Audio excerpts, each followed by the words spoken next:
આજે આપણે ગીતાનો એ સુવર્ણ શ્લોક જોઈશું જ્યાં ભગવાન શ્રીકૃષ્ણ સ્થિતપ્રજ્ઞ સ્થિર બુદ્ધિવાળા પુરુષની પ્રથમ અને પાયાની વ્યાખ્યા આપે છે. નમસ્કાર મિત્રો, ડિજિટલ કી માઇનસ શ્રીમદ ભગવદ્ ગીતા શ્રેણીમાં આપનું સ્વાગત છે. ગઈકાલે આપણે બીજા અધ્યાયના 54મા શ્લોકમાં જોયું કે અર્જુને ભગવાનને જિજ્ઞાસાપૂર્વક પૂછ્યું કે સ્થિતપ્રજ્ઞ પુરુષના લક્ષણો શું છે, તે કેવી રીતે બોલે છે, બેસે છે અને ચાલે છે. આજે આપણે જોઈશું અધ્યાય 2 શ્લોક 55, જેમાં ભગવાન શ્રીકૃષ્ણ અર્જુનના આ પ્રશ્નોના ઉત્તર આપવાની શરૂઆત કરે છે. 1. સંપૂર્ણ સંસ્કૃત શ્લોક. શ્રી ભગવાનુવાચ પ્રજહાતિ યદા કામાન સર્વાન પાર્થ મનોગતાન આત્મન્યેવાત્મના તુષ્ટઃ સ્થિતપ્રજ્ઞસ્તદોચ્યતે 55. 2. સરળ ગુજરાતી અર્થ. શ્રી ભગવાન બોલ્યા, હે પાર્થ, જે સમયે મનુષ્ય મનમાં રહેલી તમામ કામનાઓનો, ઈચ્છાઓનો સંપૂર્ણ ત્યાગ કરી દે છે અને પોતાના આત્માથી જ પોતાનામાં સંતુષ્ટ રહે છે, ત્યારે તે સ્થિતપ્રજ્ઞ કહેવાય છે. 3 અને 4 પ્રશ્નો અને તેના ઉત્તરો. 1. સ્થિતપ્રજ્ઞ પુરુષ કોને કહેવાય? જવાબ: જે મનની બધી કામનાઓનો ત્યાગ કરે અને પોતાનામાં જ સંતુષ્ટ રહે તેને. 2. કઈ કામનાઓનો ત્યાગ કરવાનો છે? જવાબ: સર્વાન મનોગતાન, મનમાં ઉઠતી તમામ પ્રકારની ઈચ્છાઓનો. 3. સ્થિતપ્રજ્ઞ પુરુષ ક્યાં સંતોષ અનુભવે છે? જવાબ: આત્મન્યેવ આત્મના, પોતાના આત્મા દ્વારા પોતાનામાં જ. 4. પ્રજહાતિ એટલે શું? જવાબ: સારી રીતે અથવા સંપૂર્ણપણે ત્યાગ કરવો. 5. શું ઈચ્છાઓનો ત્યાગ કરવો શક્ય છે?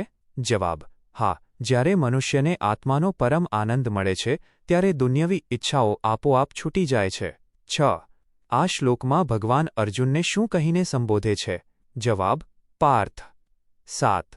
સંતોષ માટે બાહ્ય વસ્તુઓની જરૂર છે?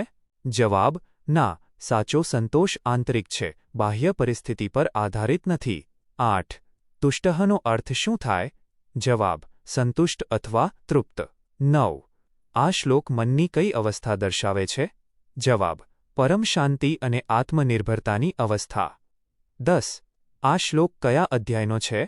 જવાબ: બીજા અધ્યાયનો 55મો શ્લોક. 5. જીવનનો ઉદ્દેશ. 1. ઈચ્છાઓ પર વિજય, વિનિંગ ઓવર ડિઝાયર્સ. આપણું મન ઈચ્છાઓની ફેક્ટરી છે. એક પૂરી થાય એટલે બીજી તૈયાર હોય છે. ભગવાન કહે છે કે આ મનોગતાન, મનમાં ઉઠતી ઈચ્છાઓ જ આપણને અશાંત રાખે છે. જીવનનો ઉદ્દેશ એ છે કે આપણે ઈચ્છાઓના ગુલામ ન બનીએ. ઈચ્છા કરવી એ ખોટું નથી, પણ ઈચ્છા પૂરી ન થાય તો દુઃખી થવું એ બંધન છે.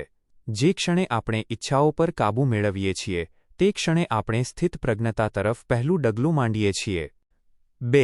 આત્મસંતોષની કળા, the art of self containment. આજે દુનિયામાં મોટાભાગના લોકો બીજાના અભિપ્રાય કે બાહ્ય વસ્તુઓ, મોબાઈલ, ગાડી, હોદ્દોમાં સુખ શોધે છે.